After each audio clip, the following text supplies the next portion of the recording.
Welcome to Daily Sci-Fi Stories. Join us for the best in original sci-fi. Don't forget to like and subscribe.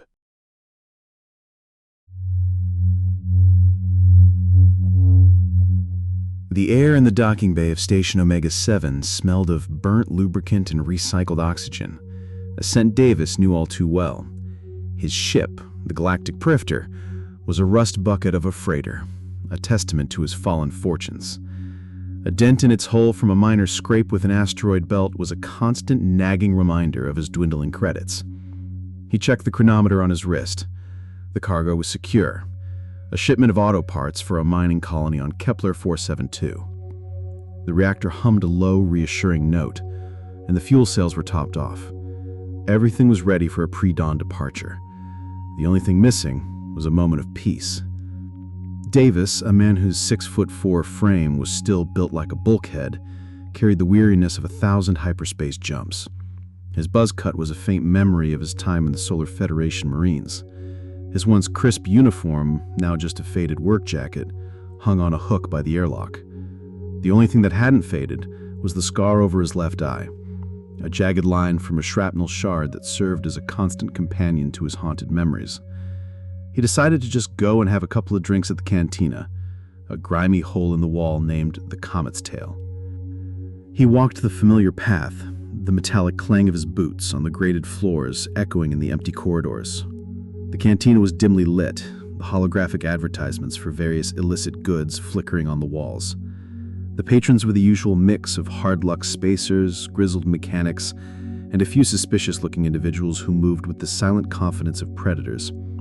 Davis found a spot at the bar, away from the chatter, in order to synthrum. The synthetic concoction tasted like engine degreaser, but it was strong, and that's all that mattered. As he nursed his drink, his eyes, trained by years of battlefield observation, scanned the room. His gaze fell upon a man in the far corner. The man was impeccably dressed, a stark contrast to the grime of a cantina. He had the slick, calculating look of a predator. He leaned over a small table, a flicker of movement, and Davis saw him drop something into one of two drinks. A moment later, a woman walked toward the table. She was a vision, an impossible splash of vibrant color in the muted palette of the bar. Her skin was a startling shade of deep blue, the kind of blue you see in the heart of a nebula, and it seemed to hum with an inner light. Her hair, a cascade of silver, framed a face of breathtaking beauty. Her eyes were the color of molten gold. If it hadn't been for the striking hue of her skin, Davis would have thought she was a human model, a hyper-realistic android from one of the core worlds. She was an anomaly, a piece of art in a scrapyard. Davis felt a familiar protective instinct stir within him, an echo of his old life. He saw her reach for the glass. Time seemed to slow. Davis pushed his drink away and moved, his years of training kicking in. He didn't think, he just acted. He reached the table in a few long strides, grabbing the glass before her fingers could touch it. The woman looked at him, her molten gold eyes wide with surprise and a flash of annoyance. "What are you doing?" she asked, her voice a low, melodious hum. "He put something in your drink," Davis said, his voice a low growl. The impeccably dressed man at the table, a sneer on his face, stood up. "I haven't done anything," he said, his voice a smooth, venomous whisper.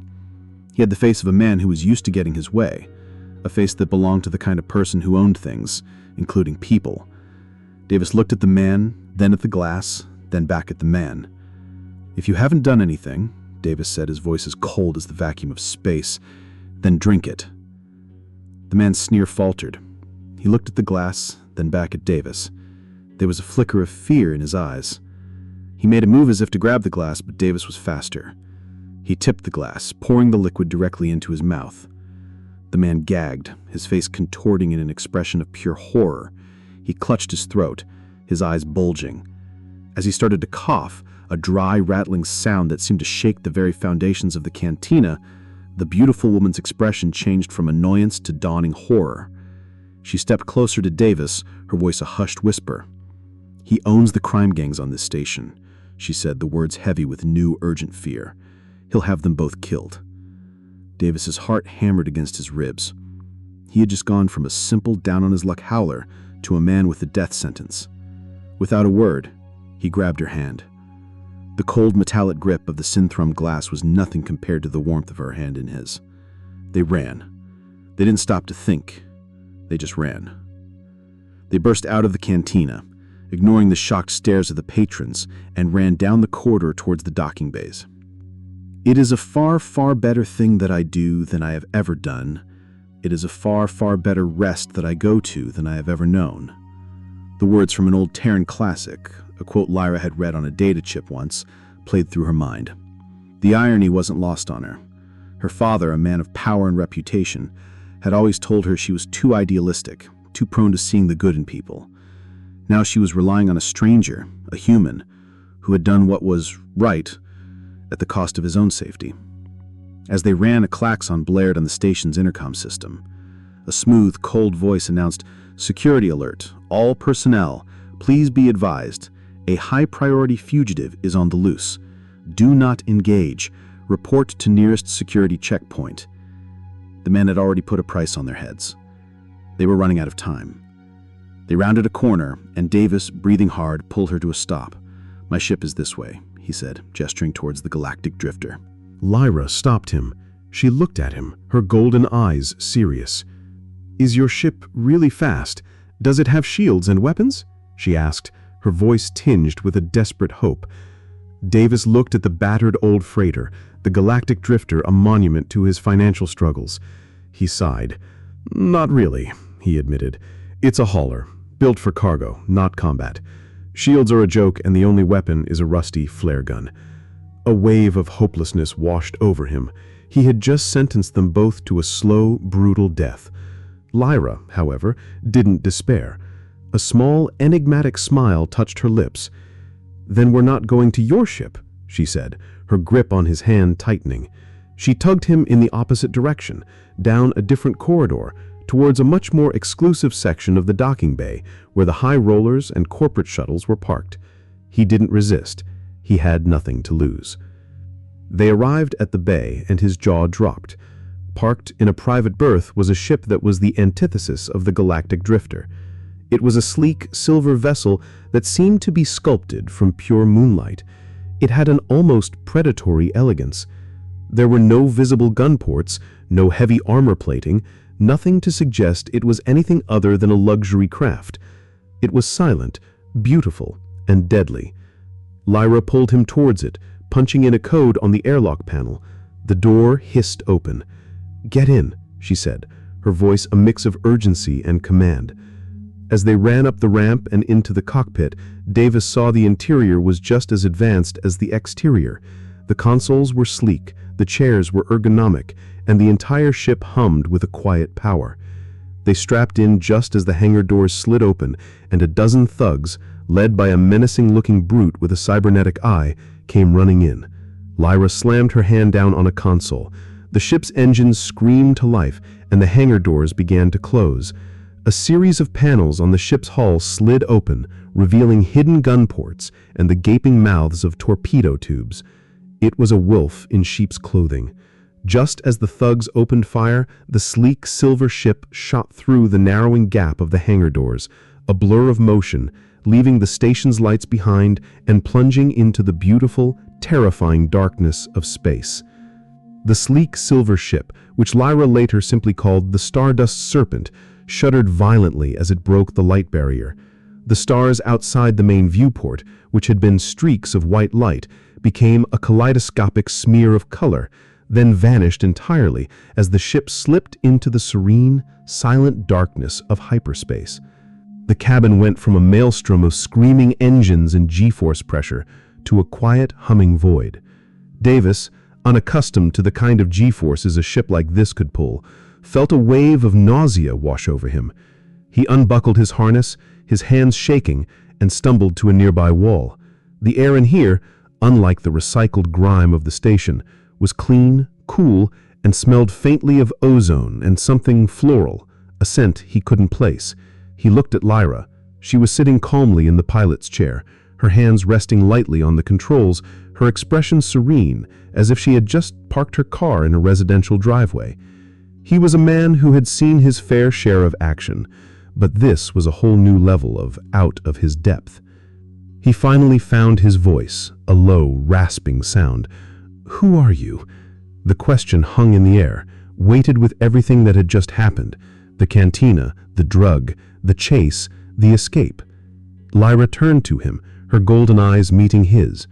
"My name is Lyra," she said, her voice still a melodic hum, but now with a sharp, professional edge. "And you, Davis, are currently a fugitive from the most powerful crime syndicate in this sector.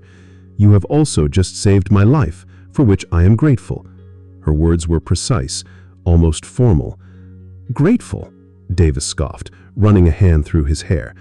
"I just saved us from a death sentence. You didn't answer my question. Who are you? And what in the seven hells was in that drink?" Lyra's face softened slightly. She gestured to a chair opposite the pilot console. "Please," she said, "you should sit down. I believe this conversation will take some time."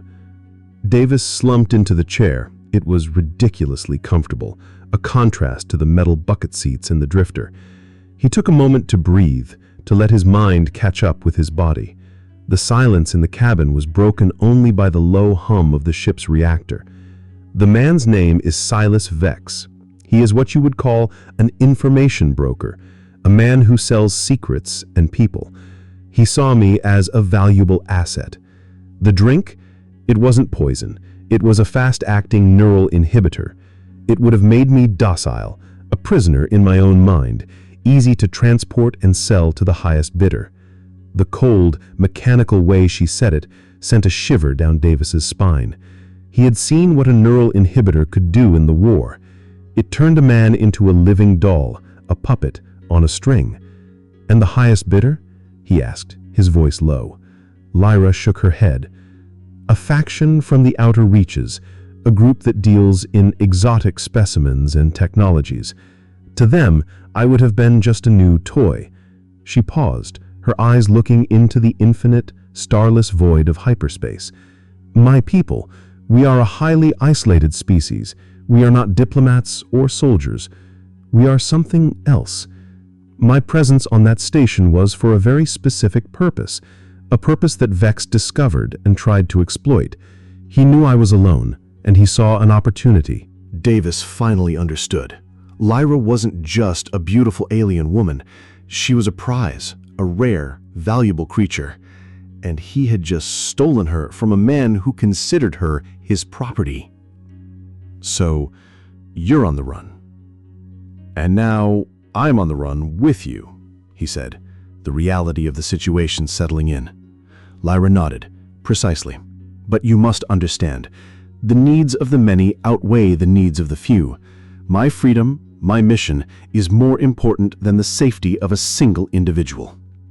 The words were cold, a logical statement, but they hit Davis hard. He was just the few. His life, his ship, his meager savings, all of it was secondary to whatever cosmic purpose she was fulfilling. "What is your mission?" he pressed. "Why risk everything on a backwater station?"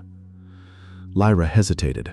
A flicker of something crossed her face, a fleeting moment of vulnerability. "It's a search for something that was lost, something that my people have been looking for centuries." She didn't elaborate. She didn't have to. Davis knew enough about the vastness of space to know that lost could mean anything from a forgotten planet to an ancient artifact. He stood up, walking over to a small console and running his hand over the smooth, cool surface. "I've got a bad feeling about this," he muttered, the classic Terran saying feeling particularly apt. Lyra's head tilted slightly. "Bad feelings are a product of flawed logic, of the unknown. We have what we need. We are alive. We are safe." The ship's main monitor, which had been a blank void of hyperspace, flickered. A new icon appeared, a small red blinking dot. An alarm chimed softly, a sound so discreet it could have been a forgotten melody. Lyra's composure shattered in an instant. Her hands flew to the controls, her golden eyes wide with a very human fear. "No," she whispered. The dot grew into a symbol, a three-pointed crest Davis recognized instantly. It was the symbol of the Galactic Mercenary Guild, a group of highly trained hunters for hire. Silas Vex doesn't just hire thugs, he hires the best. He's not after me for a quick profit, this is personal. He's sending a message. Davis moved to her side, his military training taking over. "What's the signature?" he asked, his voice calm, an anchor in the sudden storm. Lyra's fingers danced across the console. "It's a G-class pursuit ship. It's fast, well-armed, and it's a hunter. It's not a ship for slaving, it's a ship for revenge." Davis's mind raced. They had just jumped. How could they have been followed? "How did he find us?" Lyra looked at a secondary screen. "There must have been a tracker on my ship, a micro-tracker, so small it wouldn't be picked up by a routine scan." She closed her eyes for a moment, then looked at Davis. "I apologize. My people are not used to this kind of low cunning. We fight with technology, with strength, with logic, not with this kind of deception." Davis understood. It was like fighting a knight in full plate armor with a dagger. "Okay," he said, his mind already working on a plan. "We're faster, right? We can outrun them." Lyra shook her head. "They're faster. This ship is built for stealth, not a prolonged chase. We would have a chance if we had a plan, but we don't." A profound sense of hopelessness washed over Davis. "So we're just going to sit here and wait for them to catch up?" he asked, the weariness returning to his voice. Lyra looked at him, and for the first time he saw something in her eyes other than the cold logic of her people. He saw the very human fear she had tried so hard to hide. "There is one place," she said, a voice whisper, "a place that is not on any star chart, a place spoken of only in legends, the Heart of Light." Davis had heard the stories, of course. Every spacer had. A mythical nebula, a place where time and space bent, where the ships of a long-lost civilization were said to rest. It was a place for dreamers, not for people on the run. "Are you serious?" he asked. "You want to run to a legend?" Lyra nodded. "It is our only hope. If the legends are true, the Heart of Light can hide us. It can protect us from anything. And I believe I have the key to find it." She gestured to the console. A new set of coordinates, a complex geometric pattern, appeared on the screen. "These are not stellar coordinates. They are a kind of musical code, a song that the ship can follow, a song that will lead us to the Heart of Light." Davis stared at the screen, then at Lyra. A man who was used to dealing with busted engine parts and unsavory cargo was now being asked to navigate a starship using a song to a place of legend. It was utterly insane. "So, this is it then? Our one chance?" Lyra nodded. "Our only chance." She began to type in the commands, her fingers flying over the console. The ship's hum changed pitch, rising to a high, tense whine. "Engaging FTL drive for second jump," she announced, her voice calm and professional again. The screen flashed and the coordinates were locked in. "Hold on," she said.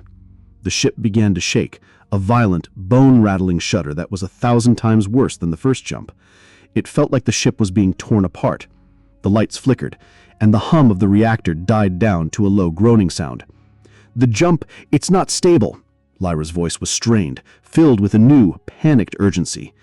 She slammed her hands down on the console, but the shaking only grew worse. Davis watched as the readouts on the screen flashed from green to red. The ship was taking damage. This wasn't just a jump, it was a gamble, a desperate roll of the dice in a game of life and death. The ship screamed in protest, a metal-on-metal groan that echoed through the cabin. Davis strapped back in, a sense of cold dread washing over him. The Stardust Serpent, the sleek, beautiful ship that had saved them, was now a coffin hurtling through the unknown. And Davis knew, with a certainty that chilled him to the bone, that this was far from over. The Stardust Serpent slammed out of the unstable hyperspace jump with a shriek of tortured metal and a violent shudder that sent Davis flying from his seat. The cabin lights flickered, died, and then sputtered back to life, casting long, dancing shadows. Alarms blared, a discordant symphony of 1,000 failing systems. Davis, his head ringing from the impact, scrambled back to his feet, grabbing hold of the nearest bulkhead to steady himself. He looked out the main viewport, and for a moment he forgot the pain, the chaos, and the fear. The ship was no longer in the starless void of hyperspace. It was in a place of impossible, breathtaking beauty. They were inside a nebula, but not a nebula of dust and gas. This was a nebula of light. Crystalline structures, some as large as moons, floated serenely in a sea of swirling, iridescent energy. The light pulsed and shimmered, a living thing that seemed to breathe, casting colors that didn't exist in any known spectrum. Golden filaments, like the veins of some cosmic organism, stretched between the crystal islands, and at the very center of it all, a single, brilliant, star-like sphere pulsed with a soft, warm light. The heart of light. The place from the legends, a place that was said to be a myth, but it was real, and they were in the middle of it. Lyra, her face pale, was furiously working at the controls. "Systems are failing across the board," she said, her voice strained. "The jump, it was too unstable. The subatomic strain on the hull is at 90%.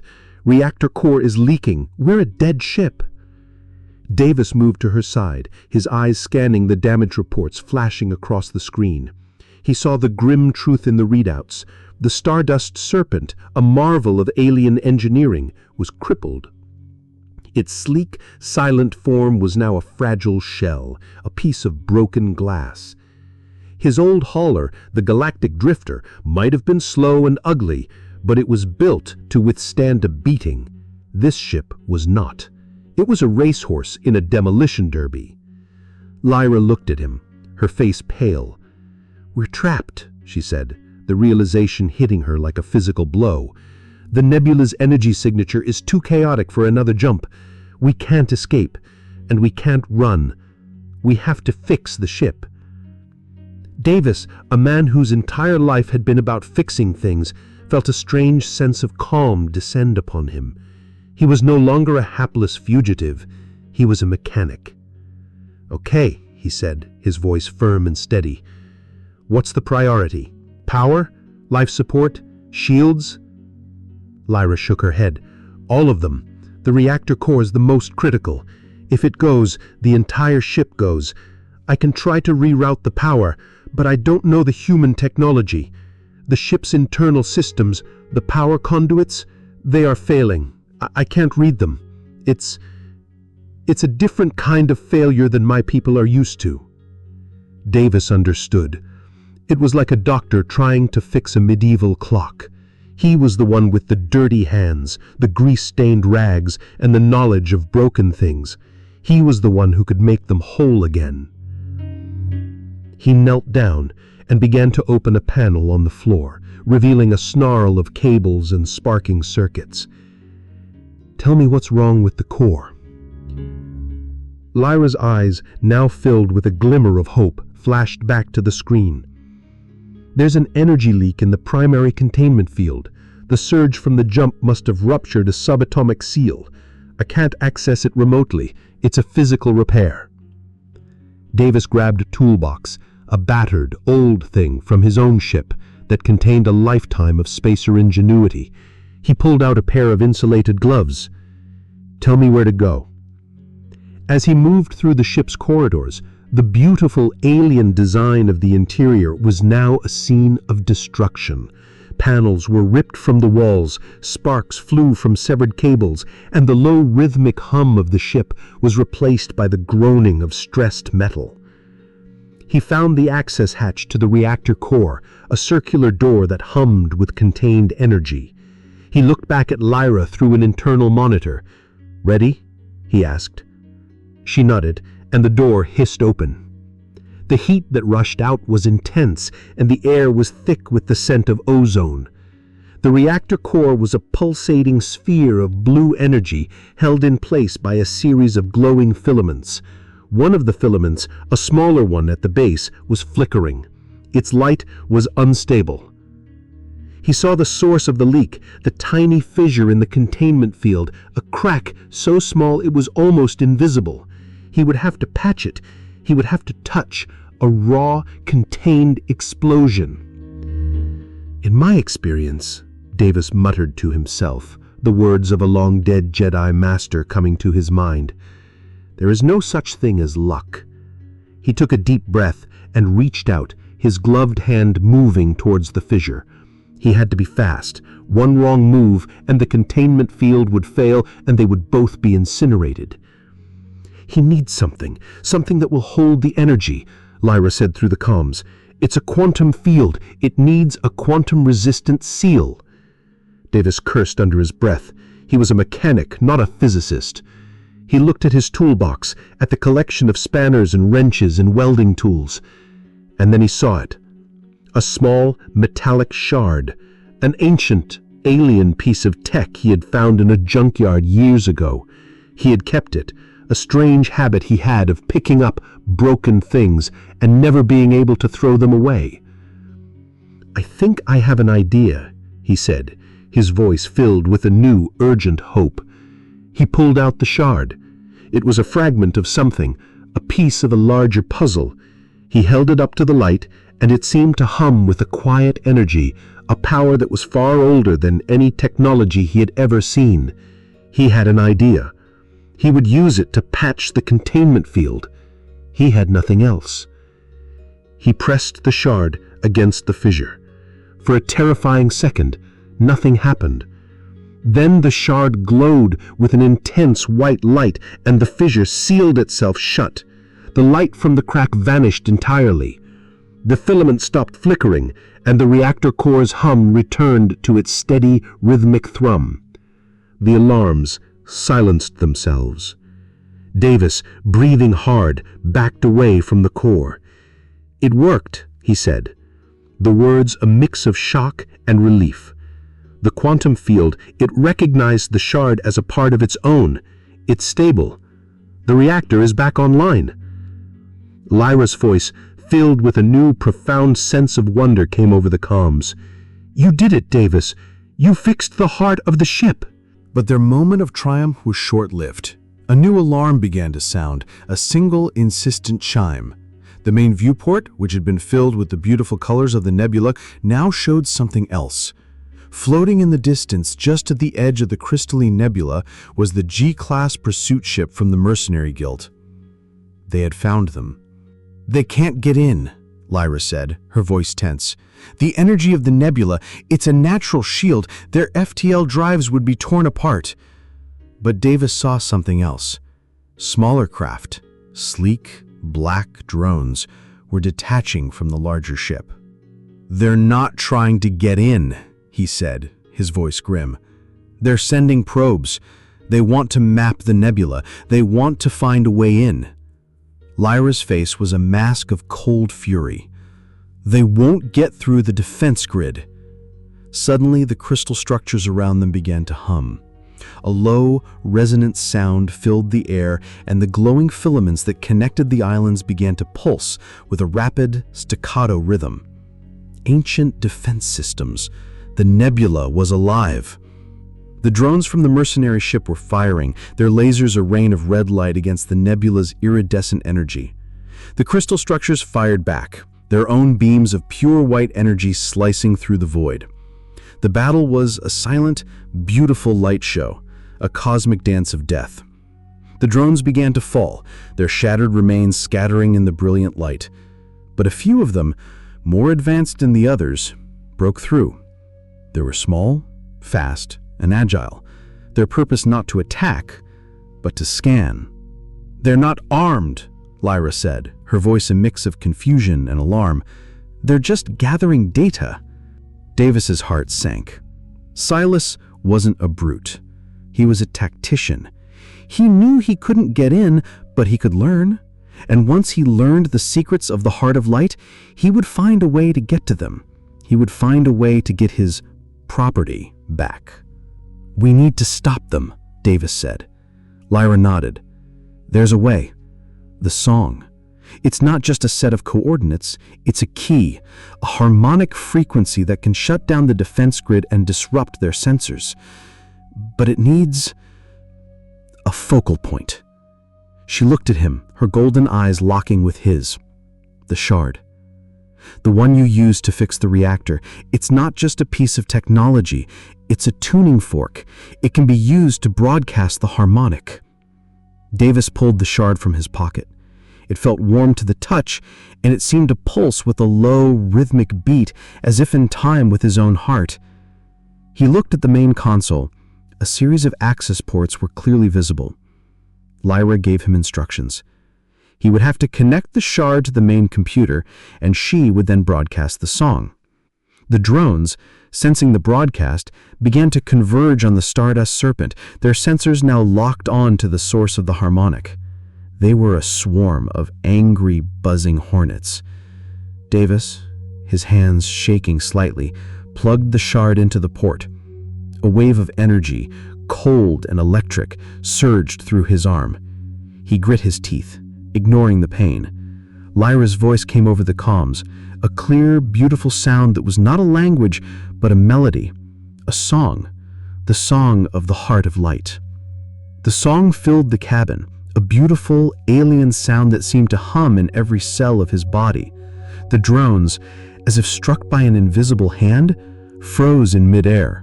Their lights flickered, their sensors went dark, and they began to drift aimlessly. The defense grid, sensing the change in frequency, went silent. The crystal structures stopped humming, and the peaceful, silent beauty of the nebula returned. They had done it. They had neutralized the threat. For now. Davis pulled the shard out of the port, the cold energy now gone. He looked at Lyra, who was breathing a sigh of relief, her shoulders slumped in exhaustion. "We're safe," she said. But the monitor showed that the mercenary ship was still there, sitting at the edge of the nebula, a patient predator. Silas would be analyzing the data, learning about the song, about the shard. He wouldn't give up. The true hunt had just begun. The air in the cockpit was thick with a tense, quiet calm. The Stardust Serpent floated silently in the vibrant heart of the nebula, its repaired systems humming a steady, low tune of a ship at rest. The view outside the main viewport was a masterpiece of cosmic art, a sea of shimmering, dancing light that was both beautiful and terrifying. Davis sat in the pilot seat, his hands resting on the controls. The silence a stark contrast to the chaos of the last few hours. Lyra stood behind him, her gaze fixed on the main monitor. The symbol of the mercenary guild, the G-class pursuit ship, was still there, a patient predator. They were safe, but they were not free. Silas Vex was still a very real, very present threat. "He's not leaving," Lyra said, her voice a low, tired whisper. "He knows what he's looking for now. He knows about the shard, about the song. He's not just after me for profit anymore. He's after the power he saw you wield." Davis's eyes were on the monitor, watching the tiny red dot. "He can't get in here," he said, more to reassure himself than her. "The nebula won't let him." Lyra's head tilted slightly. "It won't let him come in," she corrected. "But what if he doesn't need to? What if he can make us leave?" Davis turned to her, a dawning sense of dread in his stomach. Lyra began to explain the full truth. "The shard? It's not just a tuning fork, Davis. It is a piece of the heart of light itself. My people call it the resonance shard. It was separated from the core of the nebula millennia ago, in a galactic event that left a scar in space-time. I came to this sector to retrieve it and return it, to heal the heart and awaken its full potential." She gestured to the ship. "The Stardust Serpent is a vessel designed to contain and transport the shard, to resonate with it. But you're a human. Your connection to it, it's different. It's stronger. You are not a vessel. You are a catalyst." He looked down at the shard in his hand. It was no longer just a piece of junk. It was a key to immense power. "So, what do we do?" he asked. the weight of the universe suddenly feeling heavy on his shoulders. Lyra looked at him, her molten gold eyes filled with a resolute determination. I have to take the shard to the core of the nebula, to the source. I have to sing the last part of the song, the part that will reconnect the shard to the core and awaken the heart of light fully. When I do, a wave of pure creative energy will wash over this entire sector. It will heal the core, and it will repel anything that is not in harmony with it, like Silas's ship. The plan was insane. It was a last resort, a desperate act of faith. "What about you?" Davis asked. "What happens to you when you do this?" Lyra's face was unreadable.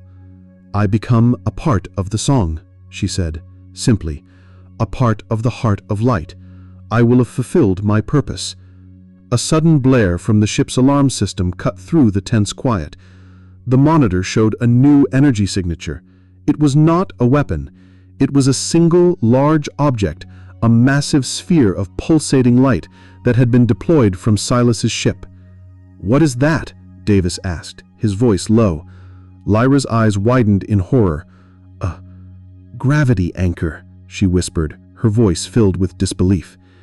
"It's a device that manipulates the very fabric of space-time. It's creating a localized gravity well, a powerful vortex that will pull us out of the protection of the nebula. He's not going to come to us. He's going to drag us out to him." The ship lurched, the smooth, effortless glide replaced by a violent, shaking pull. The beautiful, swirling lights of the nebula began to warp, the elegant lines bending and twisting as the ship was dragged inexorably towards the edge. Silas, Davis knew, was playing for keeps. He wasn't a thug. He was a master of his craft, a man who saw no limit to what he could do to get what he wanted. "Davis, you have to pilot the ship," Lyra said, her voice a tight, urgent command. "You have to fight the pull of the anchor, just for a few minutes, just long enough for me to get to the core and finish the song." Davis gripped the controls. The ship screamed in protest, its engines straining against the invisible force. He was a hauler pilot, not a fighter pilot. He was a mechanic, not a hero. But he was here, and for the first time in his life, he wasn't running away from something. He was fighting for something. He looked at Lyra, a silent question in his eyes. She understood. "This is it," she said, her voice a calm, reassuring sound. "The final act, the last verse." Davis nodded. He looked at the chaos outside the viewport, at the swirling vortex that threatened to tear them apart. He looked at the beautiful alien who had put her life in his hands. "The Force will be with you," he said, a line from an old Earth movie that had been a favorite of his. Always. The words were a promise, a vow. He wasn't just a part of her mission now, he was her partner. Lyra, a small, grateful smile on her lips, ran towards a central console, the one that held the key to her people's destiny. She placed the shard on a recessed panel, and it fit perfectly, as if it had been waiting for her. She began to sing, a sound that was not just a melody, but a physical force. The song resonated through the entire ship, through the crystalline structures of the nebula, and into the very core of the heart of light. The nebula, as if hearing its name called after a long silence, began to respond. The shimmering light pulsed and grew in intensity, a deep, resonant hum that vibrated through the hull of the ship. The gravity well from Silas's anchor, a force that should have been unstoppable, began to weaken, its pull faltering under the immense, growing pressure of the nebula's song. Davis fought the controls, pushing the engines to their absolute limit, trying to hold the ship steady as the forces of destruction and creation battled for its fate. The ship was groaning, but it was holding. He was a man with a busted ship and a broken life, but here, in the heart of a mythical nebula, he was a shield, he was a wall, he was a guardian. The lights on the console flashed red, then green, then a deep, beautiful blue as the ship's systems, bathed in the growing energy of the heart of light, began to change, to adapt. The Stardust Serpent was no longer just a ship, it was becoming a part of the nebula, a living extension of its will. On the main monitor, the screen of Silas's ship began to crackle and fail. The gravity anchor, overwhelmed by the power of the awakening nebula, began to implode. The screen of the mercenary ship went dark, its engines screaming a final dying protest. The entire ship, caught in the wave of raw creative energy, was not destroyed, it was simply rendered impotent. Its systems overloaded, its weapons useless, its hull glowing with a harmless, brilliant blue light. It was a beautiful, elegant defeat, a quiet statement that the power of creation would always overcome the crude tools of destruction. The mercenary ship, a ghost in the machine, was pushed back to the outer edges of the sector, a monument to a plan gone wrong, a testament to a force it could not comprehend. The shaking stopped, the alarms went silent. The ship, now glowing with a soft ethereal light, floated serenely in the very center of the nebula.